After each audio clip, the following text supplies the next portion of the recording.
Alien X versus infinity Ultron, इन दोनों में से कौन सबसे ज्यादा पावरफुल है? ये दोनों ही अपने अलग अलग यूनिवर्सेस से बिलोंग करते हैं और ये दोनों ही अपने यूनिवर्सेस के सबसे स्ट्रॉन्गेस्ट बीइंग्स हैं। इस फाइट के किसी भी कंक्लूजन पे जाने से पहले ही हमें सबसे पहले जानना पड़ेगा इन दोनों के पावर्स एंड एबिलिटीज को। अगर हम बात करें सबसे पहले इन्फिनिटी अल्ट्रॉन की, तो ये व्हाट इफ सीरीज में दिखाया गया अल्ट्रॉन का अभी तक का सबसे पावरफुल वेरिएंट है, जहां पर अपने पावर स्टोन के ट्रू पोटेंशियल को यूज करते हुए अल्ट्रॉन थैनोस को बीच में से काट देता है और सभी इन्फिनिटी स्टोन को हासिल कर बनता है इन्फिनिटी अल्ट्रॉन। और अपने इसी बेसुमार ताकत को पाते ही वो सब कुछ डिस्ट्रॉय कर देता है, जिससे उसके अलावा और कोई भी किसी भी यूनिवर्स में जिंदा ना रहे। तो इसी छोटे से नमूने से तुम लोग उसके पावर का अंदाजा तो लगा सकते हो। इन्फिनिटी अल्ट्रॉन इतना पावरफुल था कि वो सिंगल हैंडेडली बिना ज्यादा एफर्ट लगाए कैप्टन मार्वल और थॉर को संभाल लिया था। उसका पावर इस हद तक बढ़ चुका था कि वो किसी भी नॉर्मल सुपर हीरो से हारने वाला तो नहीं था। इन्फिनिटी अल्ट्रॉन को जिससे फाइट में सबसे अच्छा टक्कर मिला वो था स्ट्रेंज सुप्रीम, और ये स्ट्रेंज सुप्रीम अभी तक का दिखाया गया डॉक्टर स्ट्रेंज का अभी तक का सबसे पावरफुल वेरिएंट है। इन्फिनिटी अल्ट्रॉन ने अपने पावर्स की मदद से एसगार्ड को खत्म किया है और अपने एनर्जी ब्लास्ट से एक एंटायर गैलेक्सी को डिस्ट्रॉय किया है। इसी के साथ वो सोल मैनिपुलेशन भी कर सकता है, जहां पर वो अपने सोल स्टोन की पावर की मदद से वो किसी के भी सोल के ऊपर कंट्रोल कर मैनिपुलेट कर सकता है। इसी के साथ ग्रेविटी मैनिपुलेशन, एनर्जी प्रोजेक्शन और टाइम मैनिपुलेशन जैसे कई सारे डेंजरस अटैक्स कर सकता है। दूसरी तरफ है हमारा बेंजामिन टेनिसन, जिसको अपने एक बोरिंग रोड ट्रिप के दौरान अपना पावर मिला।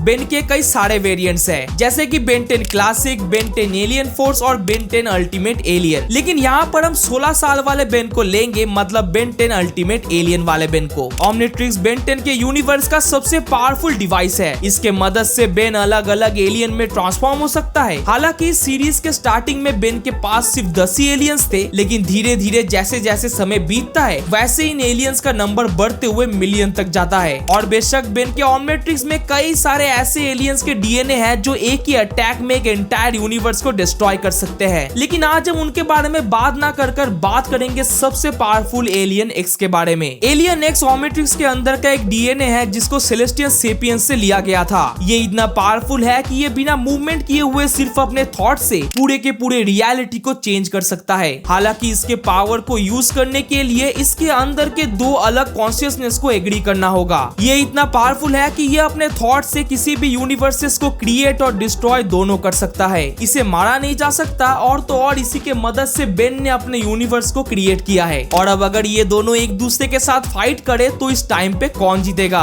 अच्छा, अगर तुमने व्हाट इफ के इन्फिनिटी अल्ट्रॉन वर्सेस वॉचर के फाइट को देखा है तो तुम्हें पता होगा वॉचर एक 5th डायमेंशनल बीइंग है और उसको अल्ट्रॉन ने कुत्तों की तरह मारा था। लेकिन एंड में सिर्फ वही बात आ जाती है कि इस फाइट में कौन जीतेगा। इन्फिनिटी अल्ट्रॉन बेशक काफी पावरफुल है और हो सकता है कि वो इस फाइट को पहले डोमिनेट भी करे, लेकिन वो तब तक जब तक कि ना बेन उन दोनों कॉन्शियसनेस को राजी ना कर ले। और अगर वो दोनों राजी हो गए तो इस पूरे फाइट को एक तरफा जाने से ज्यादा देर नहीं होगा, क्योंकि मैं मान भी लेता हूँ अगर by chance alien x infinity Ultron के आगे टिक ना पाए, पर तब भी एलियन एक्स सिर्फ अपने थॉट्स से इन्फिनिटी अल्ट्रॉन को पूरे के पूरे रियलिटी से इरेज कर सकता है। लेकिन ये तो रहा मेरा बात, अब तुम बताओ कि तुम्हें क्या लगता है। और पिछले वीडियो में इतना मोटिवेट करने के लिए आप सभी का तहे दिल से शुक्रिया। Bye bye, peace out.